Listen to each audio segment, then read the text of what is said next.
Friends, ఈ 2024 మన ఆంధ్రప్రదేశ్లో ఇంటర్మీడియట్కి సంబంధించిన first and second year hall టికెట్స్ని రిలీజ్ అని చేశారు. సో మీరు ఎక్కడికి వెళ్లకుండా, అంటే నెట్ సెంటర్కి కూడా వెళ్లకుండానే మీ మొబైల్ ఫోన్లోనే మీ హాల్ టికెట్ని డౌన్లోడ్ చేసుకోవచ్చు అండ్ మీ ఫ్రెండ్స్ హాల్ టికెట్స్ని డౌన్లోడ్ చేసి ఇవ్వచ్చు. ఏ విధంగా అనేది ఈ వీడియోని మీకు చెప్తాను. సో వీడియో ఖచ్చితంగా లైక్ చేయండి, మీ ఫ్రెండ్స్కి తప్పకుండా షేర్ చేయండి. మరిన్ని వీడియోస్ కోసం మన ఛానల్ సబ్స్క్రైబ్ చేసి పక్కన బెల్ సింబల్ని మీరు ఆల్ నోటిఫికేషన్లో పెట్టుకోండి. అండ్ ఏమాత్రం లేట్ చేయకుండా టాపిక్లకి అయితే వెళ్ళిపోదాము. ఓకే ఫ్రెండ్స్, డిస్క్రిప్షన్లో మీకు 2 వెబ్సైట్స్ లింక్స్ అనేది ఇస్తాను, ఒకసారి చెక్ చేసుకోండి. ఓకేనా, ఆ లింక్స్ మీకు ఈ విధంగా అయితే ఉంటాయి అన్నమాట. సో మీరు ఒక వెబ్సైట్ లింక్ పని చేయకపోతే ఇంకో వెబ్సైట్లో మీరు ట్రై చేయండి. ఓకేనా, సో మీకు ఈ విధంగా పేజ్ అనేది ఓపెన్ అయితే అవుతుందన్నమాట. ఈ విధంగా మీరు జూమ్ చేసినట్లయితే మీకు ఈ విధంగా బాక్స్ అయితే కనిపిస్తూ ఉంటాయి.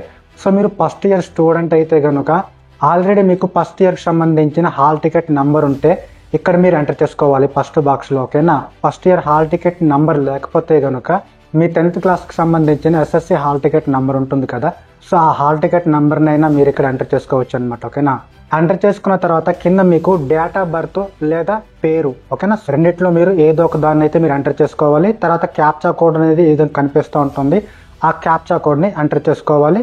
తర్వాత మీరు డౌన్లోడ్ హాల్ టికెట్ పై క్లిక్ చేసుకోవాలి. అండ్ మీరు సెకండ్ ఇయర్ స్టూడెంట్ అయితే కనుక ఆల్రెడీ మీకు సెకండ్ ఇయర్కి సంబంధించిన హాల్ టికెట్ నెంబర్ ఉంటే ఇక్కడ మీరు ఎంటర్ చేసుకోవాలి. లేదు హాల్ టికెట్ నెంబర్ లేకపోతే మీకు ఫస్ట్ ఇయర్కి సంబంధించిన హాల్ టికెట్ నెంబర్ ఉంటుంది కదా, సో ఆ యొక్క హాల్ టికెట్ నెంబర్నైనా ఇక్కడ మీరు ఎంటర్ చేసుకోవాల్సి ఉంటుంది. ఎంటర్ చేసుకొని మీ పేరు లేదా డేట్ ఆఫ్ బర్త్ ఎంటర్ చేసి కింద కనిపిస్తున్న క్యాప్చా కోడ్ని ఇక్కడ మీరు ఎంటర్ చేసుకోవాలి. ఎంటర్ చేసుకొని డౌన్లోడ్ హాల్ టికెట్ పై క్లిక్ చేసుకోవాలి.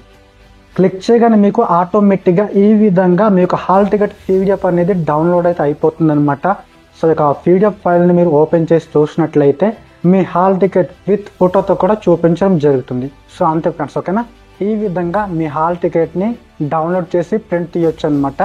సో ఇది ఫ్రెండ్స్, ఈ విధంగా మీరు డౌన్లోడ్ చేసుకోవచ్చు అనమాట. అండ్ మీ ఫ్రెండ్స్ కూడా ఈ విధంగా డౌన్లోడ్ చేసి ఇవ్వచ్చు. ఐ హోప్ వీడియో మీకు అర్థమైంది అనుకుంటున్నాను. వీడియోని ఖచ్చితంగా లైక్ చేయండి, మీ ఫ్రెండ్స్కి షేర్ చేయండి. మరిన్ని వీడియోస్ కోసం సబ్స్క్రైబ్ చేసి పక్కన బెల్ సింబల్ని మీరు ఆల్ నోటిఫికేషన్లో పెట్టుకోండి. Thanks for watching. Next video కలుసుకుందాం. అంతవరకు బై బై.